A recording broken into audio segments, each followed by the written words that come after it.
Hola, soy la doctora Saraí Toral Freire, neumóloga formada en el Hospital General de México. Después hice una alta especialidad en rehabilitación pulmonar en el Instituto Nacional de Enfermedades Respiratorias, en donde actualmente laboro. Vamos a presentar un caso clínico de asma y alergia. El asma es una enfermedad heterogénea caracterizada por inflamación de la vía aérea, en donde esta inflamación va a generar obstrucción bronquial. Esta enfermedad está asociada a factores predisponentes y factores desencadenantes. Los factores predisponentes son con los que nace la persona, más o menos asociado a 50 genes. Y los predisponentes son los que activan la enfermedad, como el frío, el estrés, la alergia, el polen, algunos alimentos. Estos factores interactúan para desencadenar esta enfermedad. La característica de esta enfermedad es que los bronquios tienen inflamada su submucosa y esta inflamación genera que también el músculo del bronquio se cierre, de tal manera que tienen una hiperreactividad bronquial.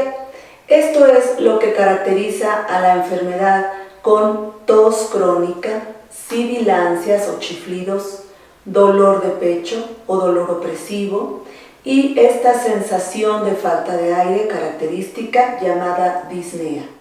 Histológicamente, lo que vemos en un bronquio de un paciente asmático es el engrosamiento de la submucosa, el engrosamiento de las fibras musculares, el estrechamiento de la luz bronquial, a diferencia de lo que vemos en un bronquio normal, como vemos en este esquema, en donde del lado derecho apreciamos un bronquio inflamado de un paciente asmático y del lado izquierdo vemos un bronquio de un paciente sano.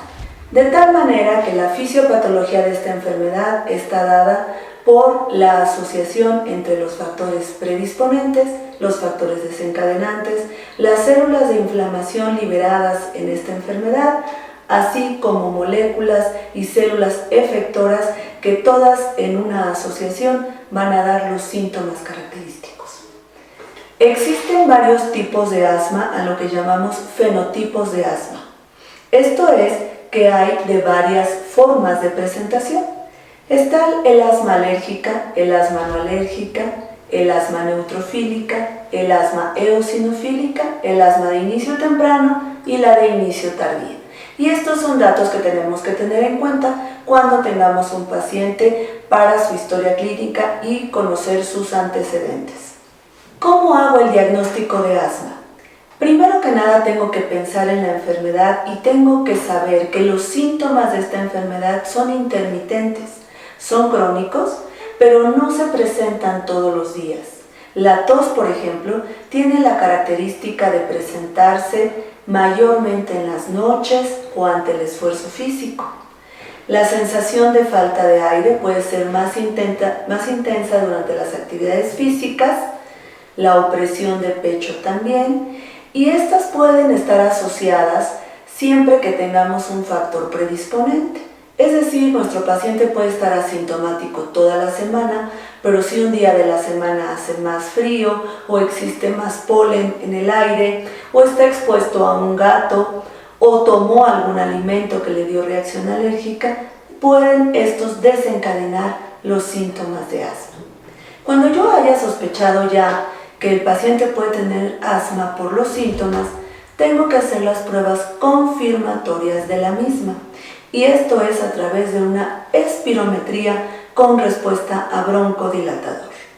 El diagnóstico de asma no es radiológico ni tomográfico. El diagnóstico de asma es clínico y espirométrico. Si yo no tengo acceso a una espirometría de primera mano, tengo que tener la capacidad de decisión de iniciar o no tratamiento mientras consigo el estudio de la espirometría, pero nunca dejar este estudio en el olvido. Siempre pensar que clínicamente el paciente debe tener dos de los siguientes síntomas: tos, disnea, sibilancias y opresión de pecho. ¿En quién más debo sospechar asma? Debo sospechar asma en aquel paciente que, además de tener estos síntomas, tenga una historia familiar de asma o de alergia.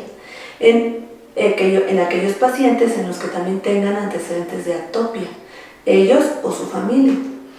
En aquellos pacientes en los que ya tengan espirometrías previas con un volumen expiratorio forzado del primer segundo disminuido, y en aquellos pacientes que en una biometría hemática yo encuentre eosinofilia sin otra explicación o causa aparente. La interpretación de la espirometría es muy sencilla. En una espirometría para diagnosticar asma debo corroborar obstrucción y esta se diagnostica cuando yo encuentro la relación BEF1, capacidad vital forzada, disminuida por debajo del 70%. Esto va a variar según la edad. Como vemos en este esquema, dependiendo la edad, será el valor que yo debo considerar para poder diagnosticar obstrucción. Una vez que yo haya encontrado que esta relación BEF1-FBC se encuentra disminuida, debo ir a ver el FEB1 solo, y este debe estar disminuido, y este es el valor que me va a dar el grado de obstrucción, pudiendo así clasificar la obstrucción como leve, moderada, moderadamente grave y grave. Debemos recordar que este estudio, para que sea válido para el diagnóstico de asma, tiene que ser con respuesta al broncodilatador. Debo administrar 400 microgramos de salbutamol, o sea, un beta-2 agonista de corta acción. Después de administrado, a los 30 minutos repetir la prueba y debo corroborar que existe la obstrucción.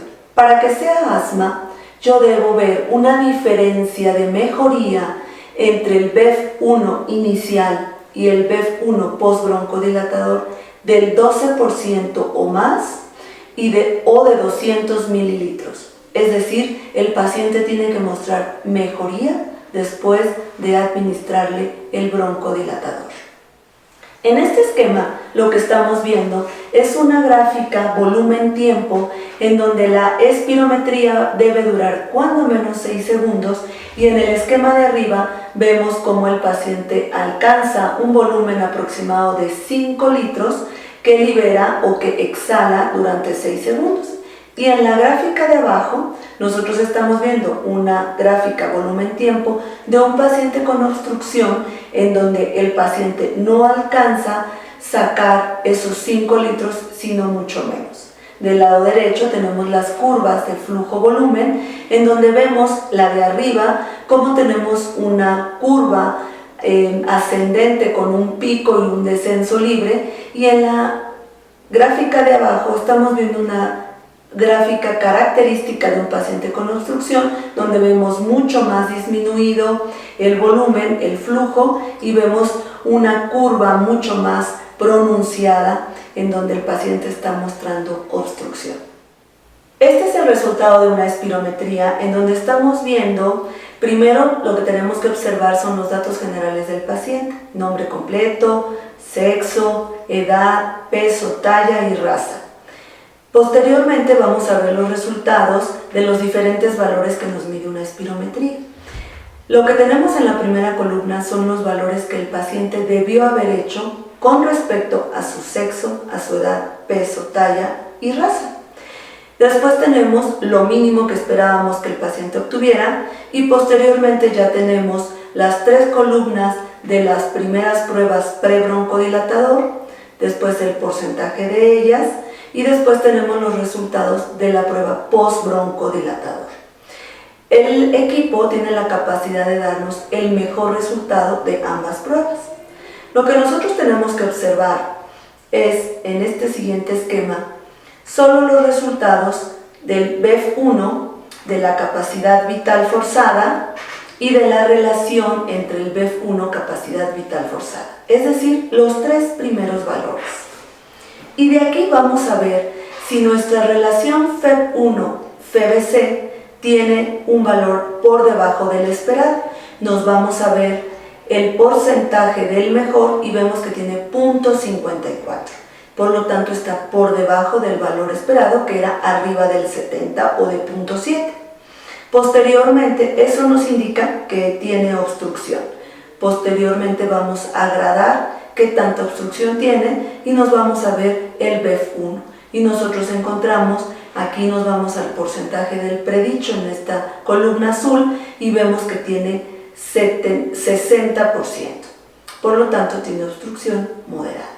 Ahora vamos a ver si estamos ante un paciente con asma, es decir, que después del broncodilatador nosotros tengamos una mejoría al menos del 12% o de 200 mililitros. Y nos vamos a ver cómo le fue al paciente después de darle el broncodilatador y podemos observar que la relación que estaba en 0.54 cambió a 0.52 y que el BEF1 que estaba en 1.31 cambió a 1.49 con una diferencia porcentual del 13%. Por lo tal, el paciente tuvo reversibilidad a la prueba de broncodilatador. Y es lo que observamos en estos valores. ¿Qué va a suceder si yo no tengo acceso a una espirometría? Puedo echar mano de la flujometría con un flujómetro. Sin embargo, no es el método ideal para hacer el diagnóstico de asma. Si después de agotar todas las posibilidades intentando tener una espirometría no lo consigo, entonces voy a usar la opción de flujometría. La flujometría es este equipo que venden en las farmacias, hay de varios modelos, de varias marcas, en donde el paciente va a hacer una exhalación forzada rápida y yo voy a ver cuánto flujo sacó en segundos. Para que yo considere que el paciente tiene obstrucción medida por flujometría, tengo que tener una variabilidad de más del 20% después de aplicar un broncodilatador. En este esquema, nosotros estamos viendo los valores exactos para hacer el diagnóstico de asma con espirometría, los valores exactos para hacer la prueba de reversibilidad a una prueba terapéutica y los valores exactos si yo uso flujometría. Son los datos más objetivos para poder hacer el diagnóstico de asma. ¿Qué otras pruebas tengo para hacer diagnóstico de asma o poder clasificar qué tipo o qué fenotipo de asma tengo? La concentración de eosinófilos en sangre. Yo le pido una biometría hemática al paciente y valoro si los eosinófilos están elevados o no.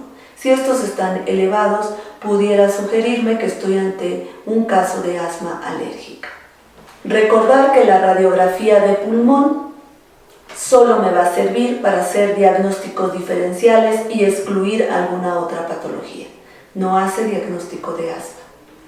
Una vez que yo tengo mi cuadro clínico, mis pruebas de espirometría, tengo que tomar la decisión de tratar o no al paciente. No siempre tenemos todo el abanico de las opciones anteriores ante nosotros. Entonces, este cuadro nos sugiere muy puntualmente en qué momento iniciar tratamiento y en qué momento no. Vamos a analizarlo parte por parte. Arriba tenemos probabilidad de tener asma, después tenemos la columna de obstrucción de flujo de aire, después reversibilidad o variabilidad y después la indicación de iniciar o no tratamiento. Si yo tengo probabilidad de tener asma muy alta, es decir, que el paciente tiene muchos síntomas, pero no tengo una prueba en donde yo demuestro obstrucción o reversibilidad, yo debo iniciar tratamiento, aunque no tenga la prueba, con cuadro clínico franco y antecedentes francos de asma. Si tengo muchos síntomas que sugieren asma y además tengo una prueba donde estoy demostrando obstrucción, mi conducta es iniciar tratamiento. Probabilidad de tener asma de manera intermedia, o sea, probable, es decir, sí tengo síntomas, pero no son muy frecuentes y los antecedentes familiares o personales no están muy claros, entonces yo considero que es una probabilidad intermedia. Aquí tengo dos opciones.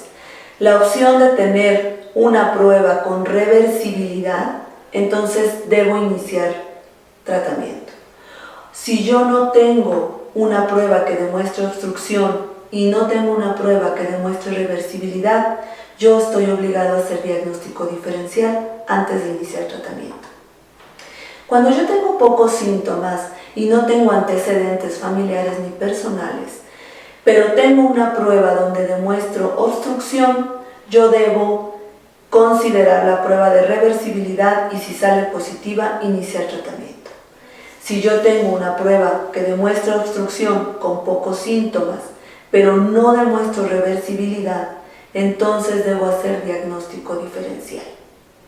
Si yo tengo pocos síntomas y no tengo ninguna prueba que demuestre obstrucción o reversibilidad, estoy obligado a hacer diagnóstico diferencial antes de iniciar tratamiento. Si yo quiero iniciar tratamiento, también debo ubicar en qué nivel de atención me encuentro. Tenemos el nivel de atención primario o primero, en donde son centros de salud, clínicas rurales, atención primaria, y el tipo de médicos que encontramos aquí son médicos generales, médicos familiares o consultorios privados. Tengo nivel de atención 2 o nivel de atención secundario, en donde se incluyen a los hospitales generales, a los pediátricos, y los médicos pueden ser especialistas, pero no de la rama respiratoria. Y tengo el nivel 3 o lo mejor conocido como tercer nivel, en donde aquí son hospitales regionales, institutos de salud o de alta especialidad, y los médicos ya son especialistas en salud respiratoria como neumólogos, alergólogos en caso de asma alérgica. Si yo decido iniciar tratamiento, nosotros sugerimos que se apegue a las guías internacionales de asma GINA 2019. Cada año se actualizan o hay cambios en cuanto al tratamiento. GINA 2019 nos marca una gran diferencia en el tratamiento de asma con respecto a los tratamientos anteriores. El cambio cardinal en estas guías es que nosotros debemos dar tratamiento de rescate en pacientes asmáticos de tipo esteroide inhalado más un beta agonista de corta acción. Antes solo estaba indicado el beta agonista de corta acción solo. GINA en este año ha incluido el esteroide inhalado. Dado que es una enfermedad inflamatoria, debemos dar tratamiento puntual al origen del problema, que es la inflamación de la vía aérea. Y también debemos dar un broncodilatador que abra estos bronquios que se han cerrado. Otro cambio fundamental en estas guías en el tratamiento es el paso 1. Los pacientes que solo tienen síntoma ante alguna actividad física o que tienen síntomas escasos durante la semana, el tratamiento anterior era solo dar un beta agonista de corta acción. Ahora GINA incluye el esteroide inhalado desde esta etapa, con el mismo fundamento de que estamos ante una enfermedad inflamatoria. ¿Qué tipo de medicamentos tenemos para poder ayudar a nuestros pacientes? El tratamiento ideal para los pacientes asmáticos es dar un inhalador de varios tipos. Puede ser inhalador dosis medida, o puede ser inhalador polvo seco, o puede ser a través de una nebulización. Pero el tratamiento indicado es vía inhalada. ¿Por qué? Porque esto disminuye los efectos adversos, los efectos sistémicos que genera cuando yo doy un medicamento vía oral o intramuscular o intravenosa. Los medicamentos, la vía ideal para administrar medicamentos en el asma es la vía inhalada. Y tenemos tres grandes grupos de fármacos. Los fármacos que se dan a través de un inhalador dosis medida, que hay varios tipos como vemos aquí, los inhaladores activados por respiración, la presentación modulite, el Evohaler o el Respimat. Y tenemos los medicamentos dados a través de un inhalador polvo seco. De estos hay dos grandes familias. La familia de los monodosis, en donde yo voy a precargar una cápsula a activar que ésta se rompa y después inhalar este polvo, o los inhaladores polvo seco multidosis, donde ya vienen precargados con varias dosis. De estos, los unidosis, tenemos los HandiHaler, BreezeHaler, Aerolizer. Y los multidosis tenemos AccuHaler, TurboHaler, EasyHaler y Genuine. Y tenemos los nebulizadores. ¿Qué es una nebulización? Es la transformación de un líquido, de un medicamento líquido en un aerosol. Nos da partículas finas que serán inhaladas y depositadas en el epitelio bronquial. requiere un flujo de aire de 3 a 5 litros por minuto, a diferencia de los inhaladores dosis medida que más o menos requieren de 20 a 30 litros por minuto, o los polvos secos que requieren un flujo inspiratorio de 30 hasta 60 litros por minuto. Se dice que una nebulización bien administrada pudiera mejorar el depósito del medicamento hasta en un 20%. La realidad es que los 3 dispositivos para administrar un medicamento inhalado son excelentes siempre y cuando han sido seleccionados de manera correcta, la droga correcta y la técnica correcta de administración en cada paciente. Existen varios mitos alrededor de una nebulización y aquí queremos hacer la recomendación de no nebulizar ningún medicamento que no haya sido diseñado para administrarse vía nebulizada. En otras épocas, inclusive se nebulizaba vodka. No está indicado y no hay estudios que demuestren que debemos nebulizar ambroxol, bromexina, furosemide, dexametasona, cápsulas de fármacos que van inhaladas por un inhalador polvo seco monodosis, como son el Aerolyzer o el Briskeiner. Ninguno de estos fármacos deben administrarse a través de un nebulizador. Hay un mito que se dice que los nebulizadores son complicados, difíciles de usar, o que son humidificadores o que administran oxígeno, y esto también es falso. No son difíciles de usar, los nebulizadores no administran oxígeno suplementario, al menos que hayan sido conectados a una toma de oxígeno, y no son humidificadores. Debemos limpiar siempre todas las partes que componen un nebulizador, es decir, el mismo nebulizador o el vasito donde coloco el medicamento, la mascarilla o boquilla que va conectada al paciente y que tiene contacto con la piel y mucosas del paciente. Debo hacer un lavado con agua y jabón o inclusive con un desinfectante cada vez que yo use este dispositivo. Y debo reemplazar estas piezas siempre que vea que estén rotas, que han cambiado su consistencia, que las mascarillas son de un plástico más chicloso o más suave, o cuando estas piezas ya también están de color amarillento o han cambiado su coloración o están muy opacas. Debo cambiar siempre las piezas del nebulizador con base a la marca de cada nebulizador.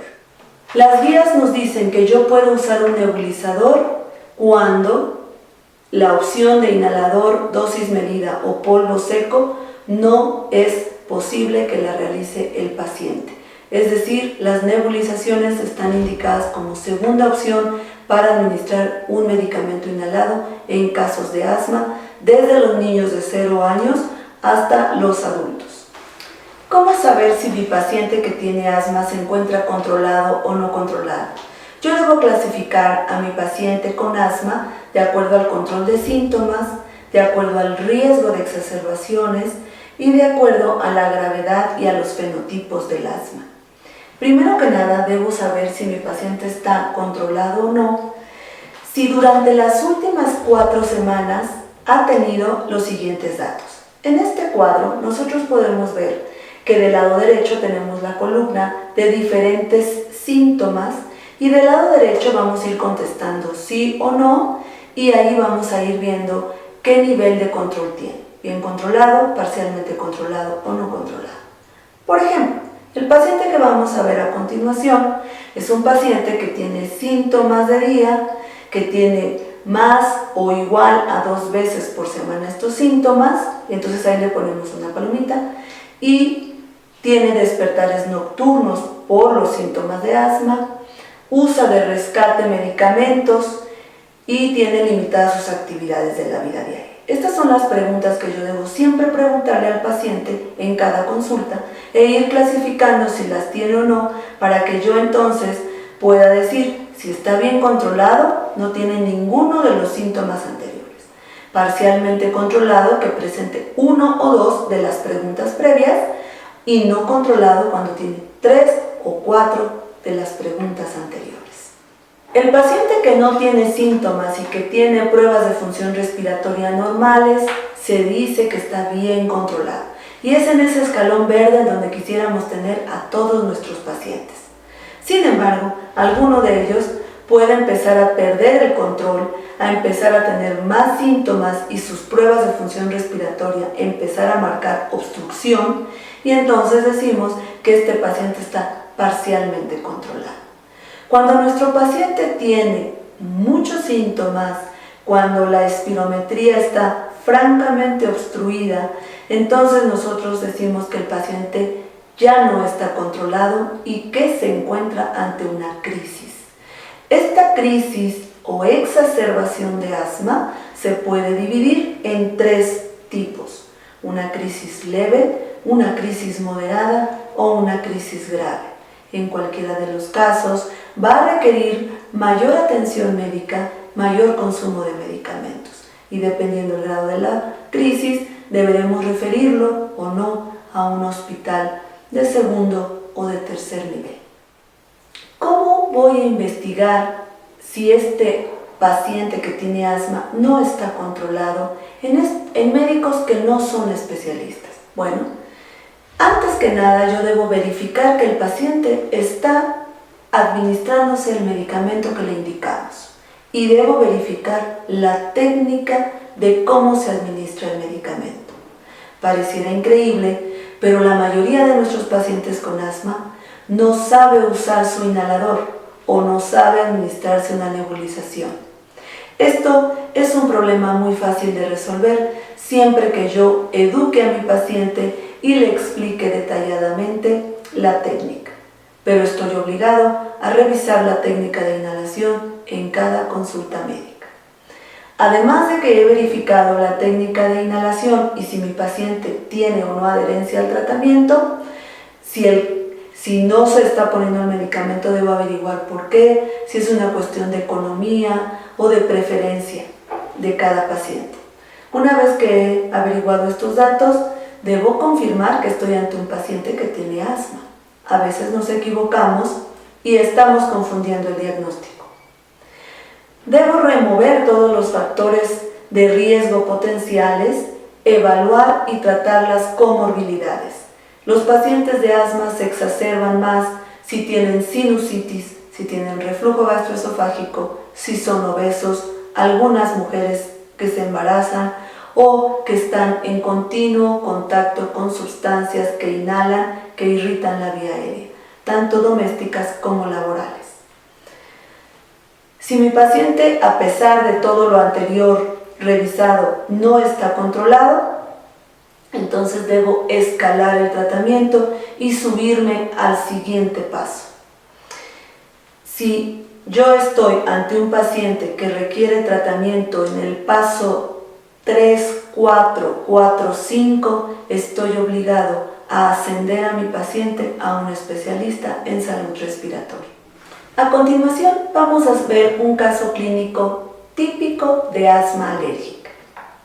Este es un paciente masculino de 50 años de edad con tratamiento para rinitis alérgica por el alergólogo desde que él tenía 40 años, es decir, desde hace 10 años. Pero inicia hace 4 meses con tos en accesos, de inicio seca, pero en los 5 últimos días ha sido productiva con expectoración blanca espesa todos los días y en la noche despierta 2 a 3 veces a la semana por la tos. Además, el paciente refiere tener disnea durante el ejercicio, dolor opresivo de tórax con aumento de la tos al finalizar su entrenamiento diario, que consiste en trotar 5 kilómetros al aire libre. Estamos ante un paciente de 50 años de edad, sano, sin antecedentes de tabaquismo, sin antecedentes de exposiciones que dañen su vía aérea, inclusive deportista. Dice trotar todos los días, 5 kilómetros. Sin embargo, tiene el antecedente de rinitis alérgica ya tratada por especialista y esta vez inicia desde hace algunos meses con síntomas quizá de la vía aérea inferior. A la exploración física encontramos signos vitales normales, accesos de tos durante la exploración física, durante el interrogatorio, de predominio seca, y encontramos a la auscultación sibilancias inspiratorias bilaterales diseminadas, saturando al aire ambiente entre 87 y 89%, es decir, por debajo del valor normal. La espirometría con broncodilatador reporta lo siguiente.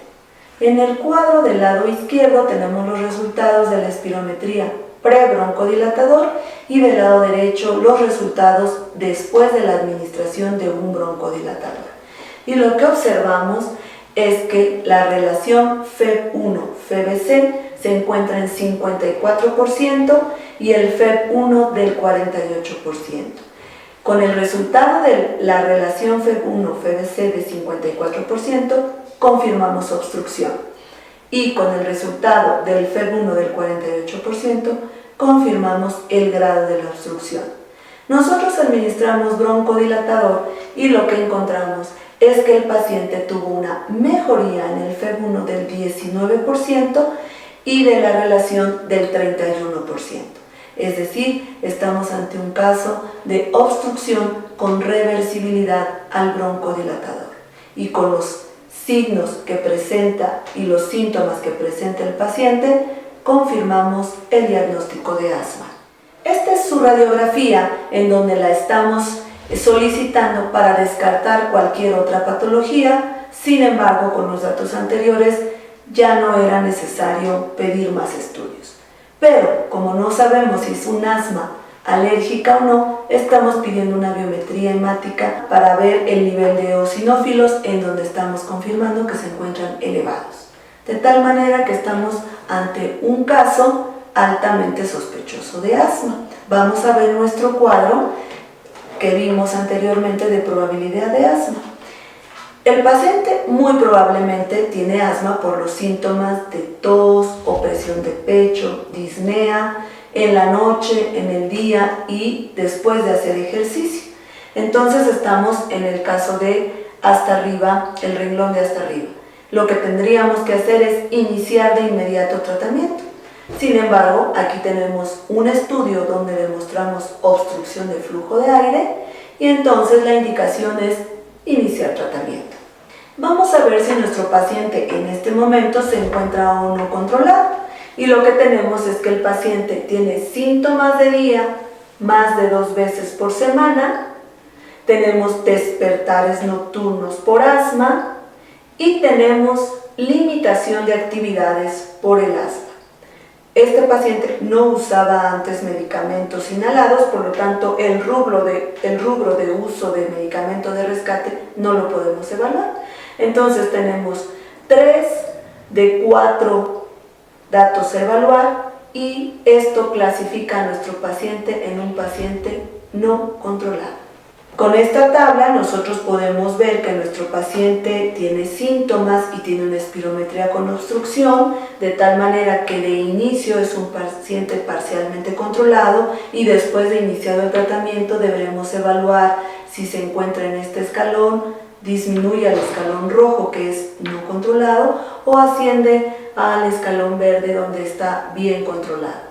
De tal manera que ahorita nosotros vamos a dar tratamiento en el paso 2 de la sintomatología. Vamos a iniciar tratamiento una vez que hemos clasificado al paciente y le corresponde el paso 2 de acuerdo a las guías GINA 2019. En el paso 2 lo que se nos indica es que demos esteroide inhalado a dosis bajas. También tenemos la opción 2 de medicamentos controladores como puede ser un antileucotrieno o un esteroide a bajas dosis con un beta-2 agonista de corta acción.